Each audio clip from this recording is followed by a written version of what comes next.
In my village, there once lived an old man who stood completely apart from everyone else.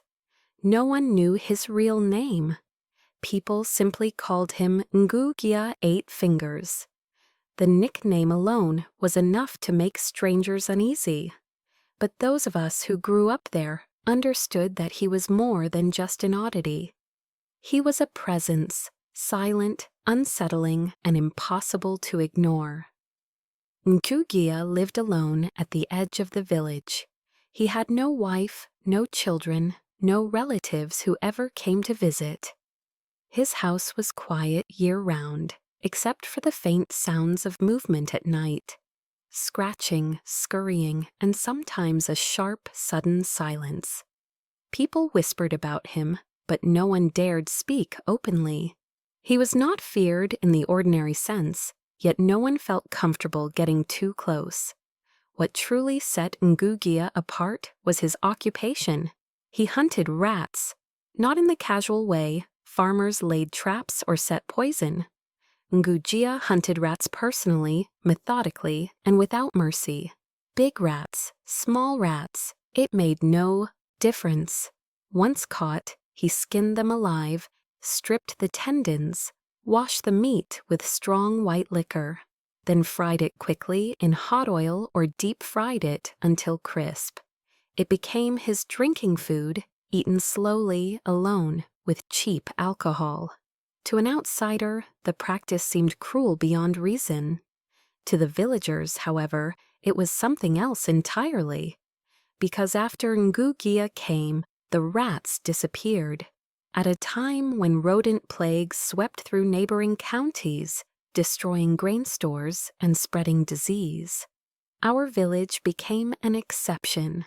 There were no rats in the granaries, no gnawed rice sacks, no oil jars mysteriously emptied overnight.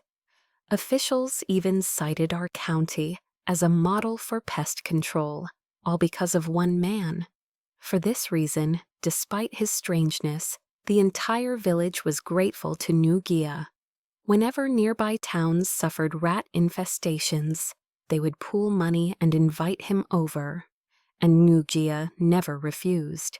As long as rats were involved, he would go. He accepted payment calmly, kept some for himself, spent only what he needed, and used the rest for something no one expected. He bought candy.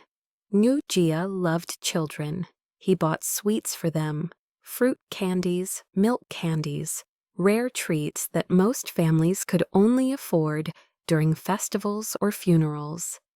Children gathered around his house without fear, laughing, reaching into his pockets for treats.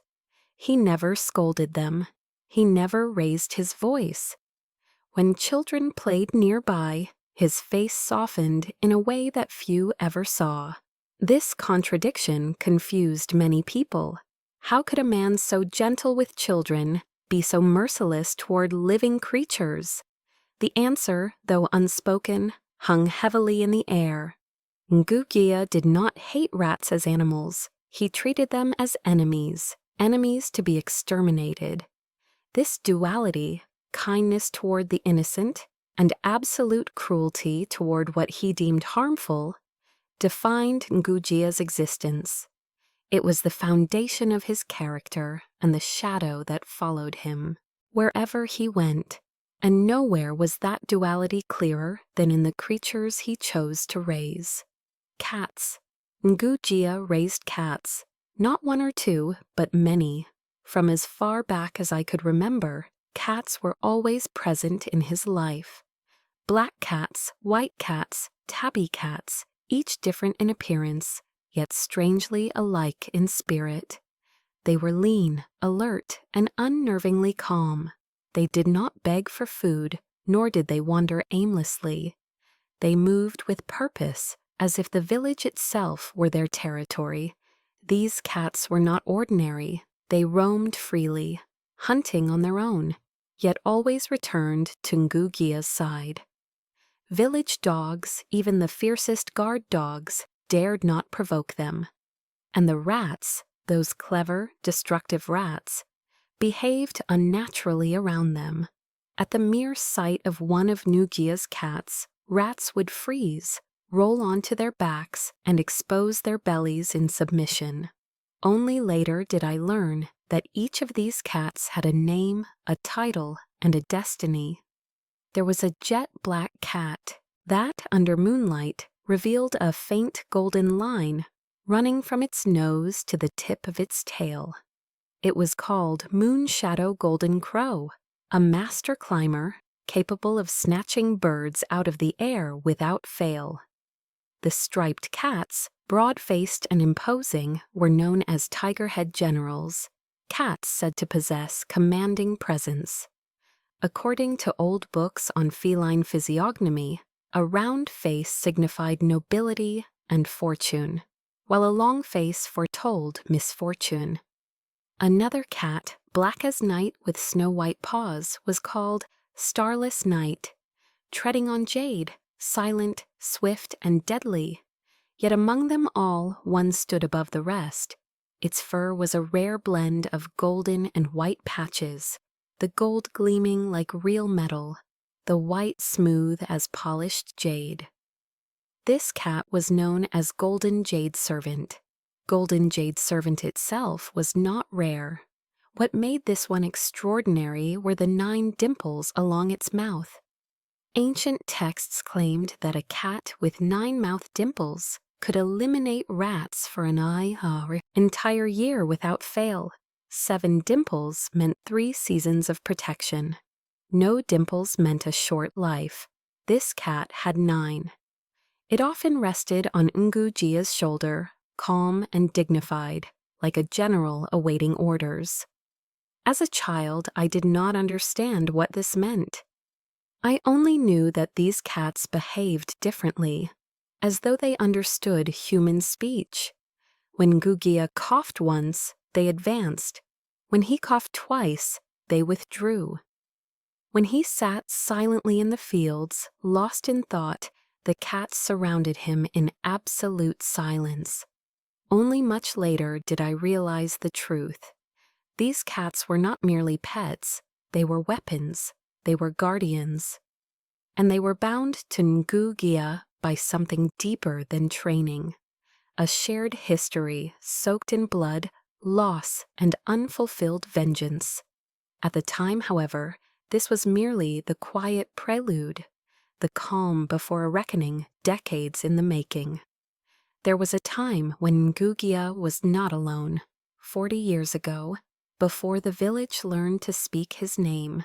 In lowered voices, he had a family, a son, a daughter-in-law, and a small granddaughter who had not yet learned to walk. 3 generations lived together, working fertile land. They were not wealthy, but they lacked nothing essential. Meals were warm, nights were peaceful. Laughter still lived in that house. In his younger years, Ngu Gia had tried to abandon the ancestral craft of judging cats and raising hunting animals. He stopped keeping cats altogether. For a while, it seemed as though he wanted an ordinary life. But there was one habit he could never fully escape: gambling. Before his granddaughter was born, Ngu Gia was deeply addicted. Cards, dice, anything that promised quick fortune. When the child arrived, something in him changed. He quit overnight. For nearly a year, he did not touch a single game. The child became his anchor, the fragile thread tying him to restraint. Then one day, disaster found its opening. Ngu Gia's in-laws fell gravely ill. His son and daughter-in-law rushed home to care for them, leaving the baby, less than a year old, in his care. That afternoon, the child had just been fed by a neighbor and fell into a deep, peaceful sleep. That was when old gambling companions arrived. They stood at the door, smiling, teasing, pleading. "Just a few rounds," they said. "You've been lucky lately, just one afternoon." Ngu Gia hesitated. He checked the doors, locked. The house was cool, no boiling water, no sharp tools. The baby slept soundly, breathing softly.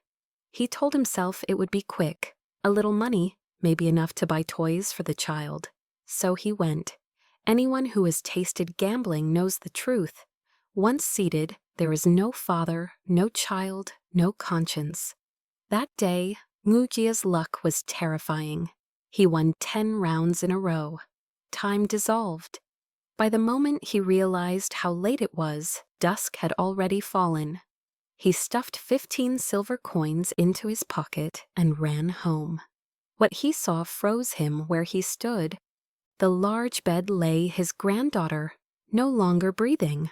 More than a dozen rats, large and small, clung to her tiny body, tearing flesh, gnawing bone. Half of her face was gone. Blood soaked the bedding. A grown man, taller than most, collapsed where he stood and screamed. A sound so raw it seemed to tear the sky itself. These were not ordinary rats.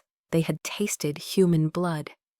Even when Ngu Gia rushed forward, some did not flee. Among them were beasts larger than kittens. And standing apart was one rat unlike any other, a massive white rat, nearly the size of a wild cat. Its fur was patchy, its body covered in sores, its eyes sharp with unnatural intelligence.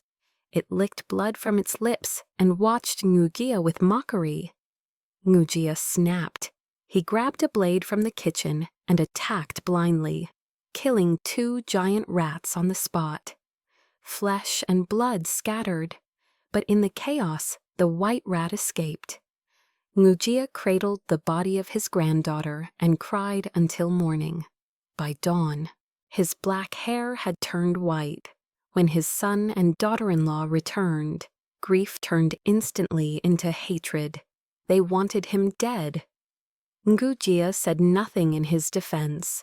He took a knife and severed 2 fingers, the very fingers that once held cards and dice. After the funeral, his family left forever. From that day on, Ngu Gia was alone. Ngu Gia never gambled again, not once. He did not beg forgiveness, because he knew forgiveness was not his to receive. Instead, he chose something else, a vow. He began to raise cats. At first, he gathered strays from abandoned fields and distant villages. Some he traveled far to obtain. He raised them with care, discipline, and an intensity that frightened those who watched. These were not pets, they were soldiers. Over time, the cats changed. They grew sharper, faster, smarter. They began to understand commands without words. A single cough from Ngu Gia was enough to send them forward or pull them back. They moved as one body, one will. When Ngu Gia sat silently in the fields, the cats surrounded him, unmoving, as though guarding a fallen king. The villagers began to notice something else. The rats vanished, not just from homes, but from the land itself. Entire populations disappeared. Ngu Gia hunted relentlessly, as if every rat he killed was a repayment. A drop of blood returned to an ocean of guilt. Yet despite his brutality toward rats, Ngu Gia's kindness toward children only deepened. He bought them candy.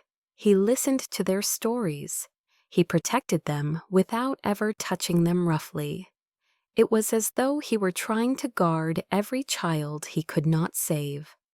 But vengeance alone was not his purpose. Ngu Gia was waiting for the white rat. Years passed, decades. The white rat did not return, but Ngu Gia never doubted it was alive.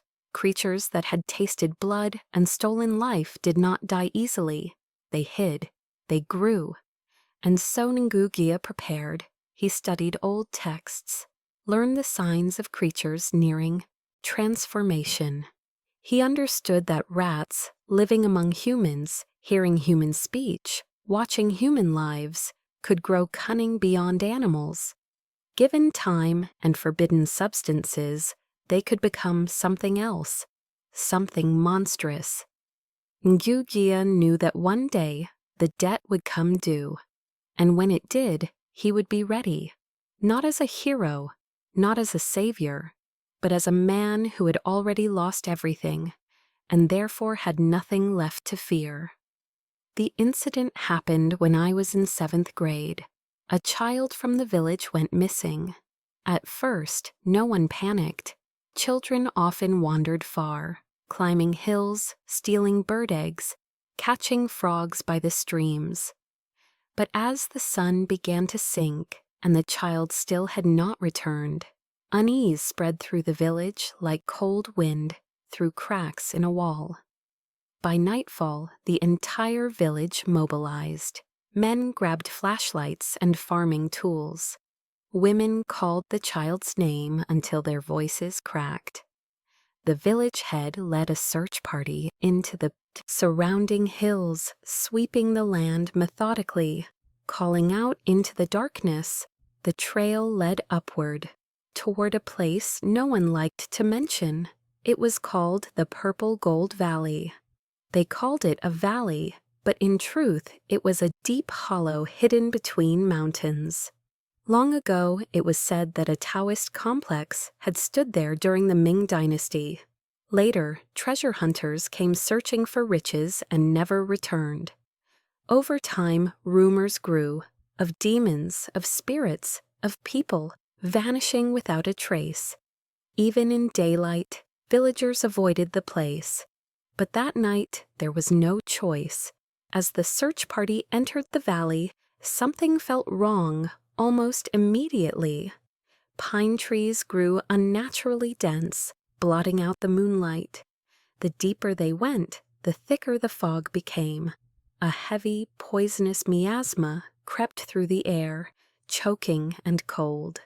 Visibility dropped to nothing.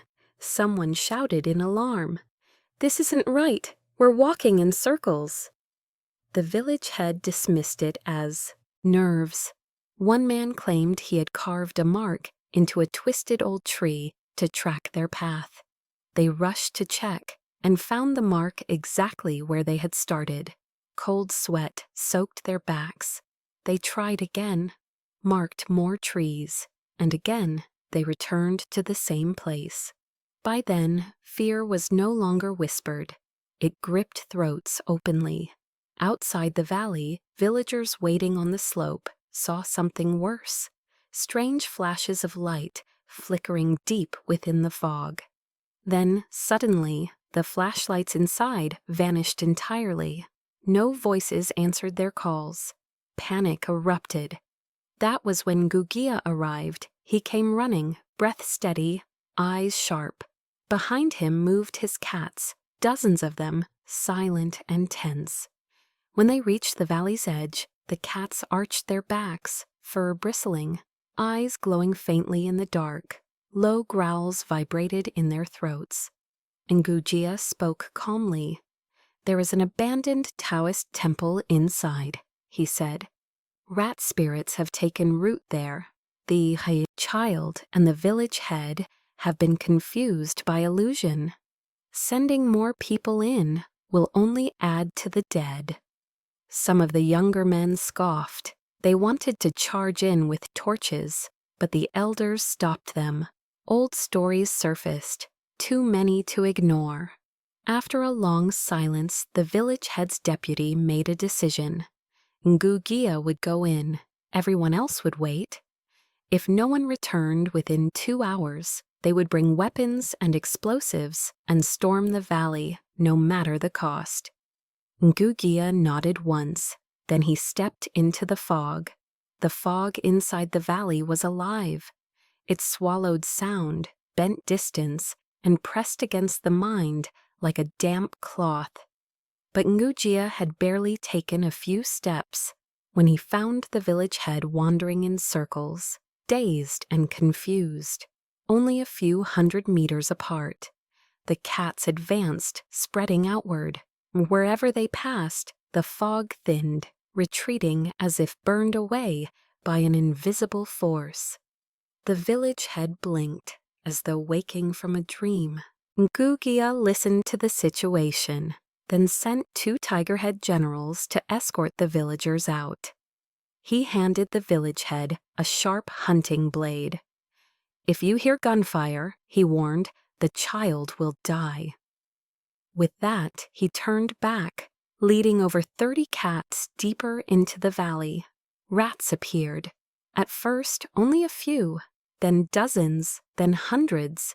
They poured from the ground, from trees, from shadows. At the sight of the cats, they retreated, melting into the forest. Ahead, a narrow stone path climbed toward the mountainside. At its end stood a massive structure, a ruined palace consuming half the slope. Ngu Gia stopped and looked up. This was the Jade Capital Temple. Wind howled through broken gates, sounding like mourning spirits. A shattered golden plaque hung above the entrance, barely legible beneath layers of cobwebs. Inside, blue stone steps climbed between collapsed alchemy rooms and bell towers. Countless rat eyes gleamed in the darkness, watching.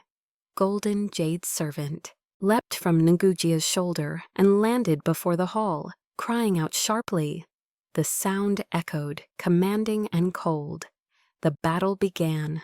Rats surged like a living tide. The tiger-head generals met them head-on.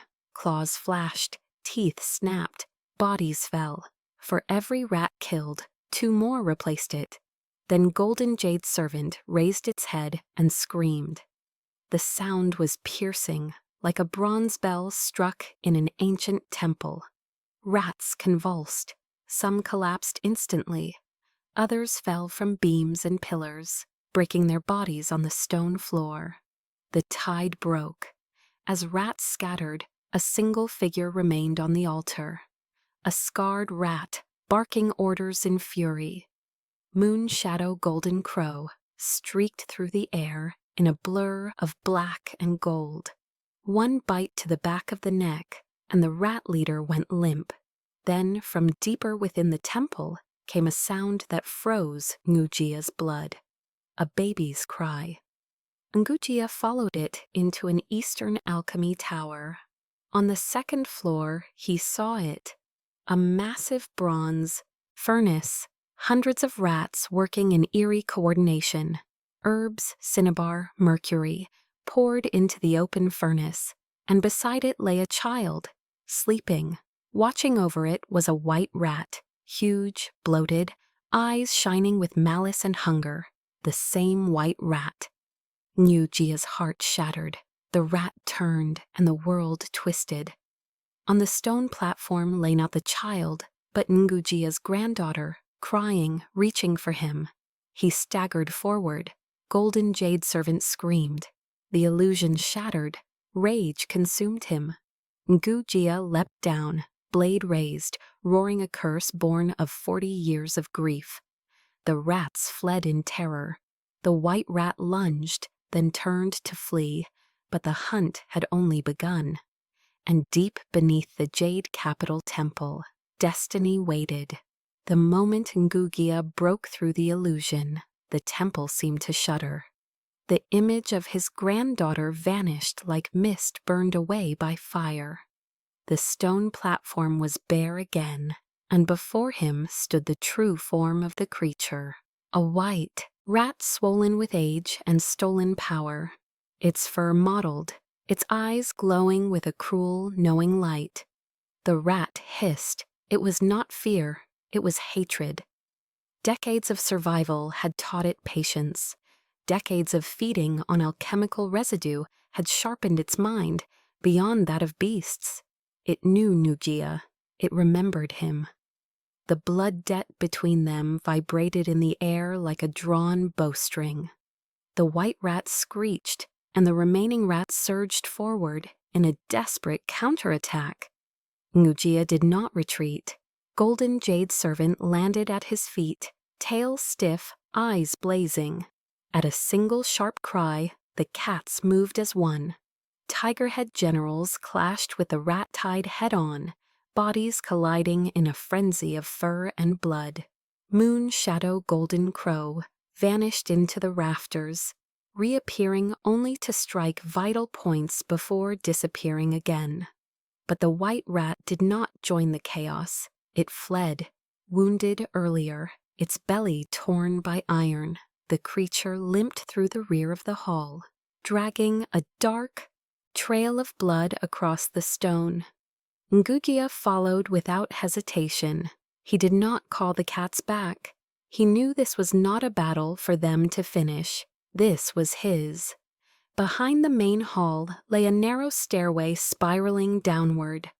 The smell changed, sharp, metallic, mixed with rot and ancient herbs. At the bottom waited a stone well, its mouth ringed with broken talismans and rusted chains. The well of alchemy. The white rat collapsed beside it, panting, blood soaking into the ground. Yet even then it smiled. Ngu Gia sensed it before he saw it. The rat's chest heaved, and with a convulsion it opened its mouth. Slowly, deliberately, it expelled something small and glowing. A crimson sphere, no larger than a bead. The inner core, the crystallized essence of decades of cultivation. The core hovered in the air, lifted by a surge of foul energy. The rat began to chant in broken, rasping sounds, feeding power into it. The wounds on its body started to close. Flesh knit itself together. The creature was healing. Ngu Gia's eyes darkened. Golden Jade Servant reacted instantly. Starless night. Treading on Jade sprang from the shadows, using Ngu Gia's shoulder as a launch point. Its body became a blur. Before the rat could react, the cat snatched the inner core from the air and landed lightly on a stone pillar. The white rat screamed. It lunged after the cat, madness overtaking caution. Without its core, its strength drained rapidly. Its movements became frantic, uncontrolled. That was when Ngu Gia stepped forward. He kicked the rat squarely in the abdomen, straight into the old wound. The impact was brutal. The rat's body slammed into a pile of shattered alchemy jars. Its belly tore open completely. Blood and viscera spilled across the floor. The white rat twitched, once, twice, then it lay still. Ngu Gia stood over the corpse, breathing hard, his hands trembling, not with fear, but with release. 40 years. The debt was paid. Silence settled over the underground chamber. The cats gathered slowly, forming a circle around Ngu Gia. Golden Jade Servant approached and placed the inner core gently at his feet.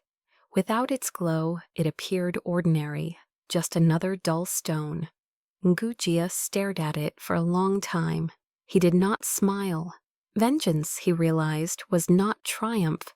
It was merely the end of waiting. Above ground, the chaos ended quickly. Without their leader, the rat swarm collapsed. Some fled into the forest. Others were hunted down by the cats without mercy. By the time Ngu Gia emerged from the temple, carrying the rescued child in his arms, dawn was breaking. The villagers fell silent. No one asked questions.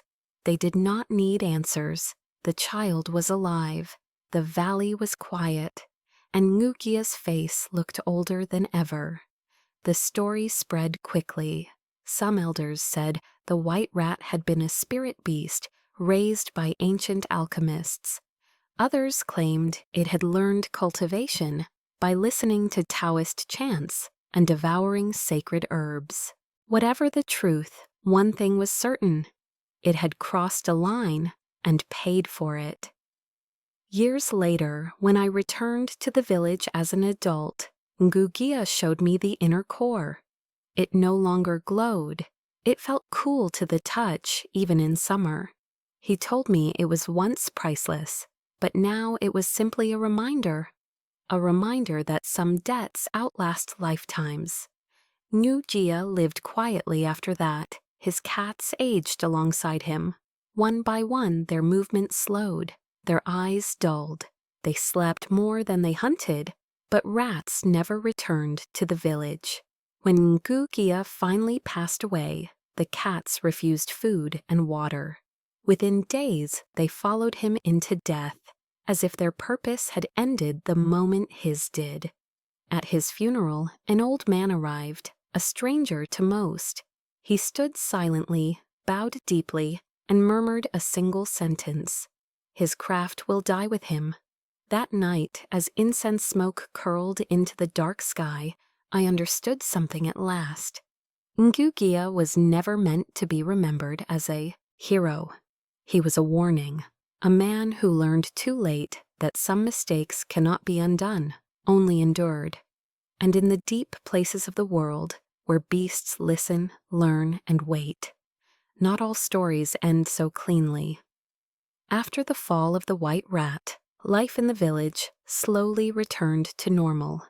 Years passed. I grew up, left home, and eventually returned after graduating, burdened by failure and debt. Opportunities were scarce, so I did what many others in the region had done before me. I started a venomous snake farm. The land I leased sat near a western slope once owned by the Zhang family. At first, everything went well. Then the snakes began to die. Not one or two, but dozens. Their bodies were left hollowed out, flesh and blood gone, as if something had drained them from the inside. No bite marks, no poison residue, no clear explanation. Losses mounted quickly, and with them the weight of bank loans and looming ruin. Out of desperation, I went to see Ngu Gia. He was already over 80 then, his back bent, his movements slow. The cats that once prowled like shadows now slept most of the day. Only Golden Jade Servant, old but alert, recognized me and rubbed against my legs. When I told him about the snake farm, Ngu Gia fell silent for a long time. Then he sighed. "That land can raise anything," he said quietly. "Anything except snakes." I asked him why. Ngu Gia took a slow drink and finally spoke of something he had avoided for decades. Back in the Purple Gold Valley, alongside the white rat, there had been another creature, far more dangerous, far more patient. A green armored centipede, grown enormous by consuming alchemical remnants. Unlike the rats, it had survived by retreating, by waiting. After the white rat died, the centipede left the valley and settled beneath the western slope. Ngu Gia shook his head. "My cats are old, even in their prime. They could not have dealt with that thing. This is not a debt I can pay." But he did not leave me without hope. "There is someone else," he said. "A man who rules snakes." He handed me the white rat's inner core. "Take this," he said. "It is payment for an old favor. If he refuses you after this, then your fate is sealed." The Serpent King lived 50 miles away, deep in the mountains. I found him by accident, or perhaps by design, when a massive python appeared on the path ahead of me. Its head as large as a bucket, its body thick as a grown man's thigh. Terror froze me in place. Then a man stepped out of the brush, bare-chested, calm and smiling. "Don't be afraid," he said. "It won't hurt you." The snake obeyed him completely. The Serpent King listened as I explained everything. When I presented the inner core, his expression changed. "That old man," he muttered, "always dragging me back into trouble." He accepted. That night, under a full moon, we returned to my snake farm. The Green Armored Centipede emerged from the grass like a moving wall of iron, over 5 meters long. Its body segmented, plated, its countless legs churning the ground. Its presence alone was suffocating. Before I could even scream, the Serpent King's great python, called Great Dragon, descended from the rooftop like a falling mountain. The battle was brief and terrible. Venom meant nothing to Great Dragon. Scales crushed armor. The centipede's body split, spilling dark ichor onto the earth. When it died, The night grew silent. It was over.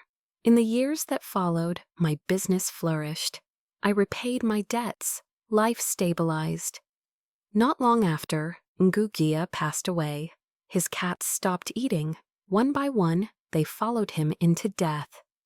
At his funeral, the Serpent King came to pay his respects.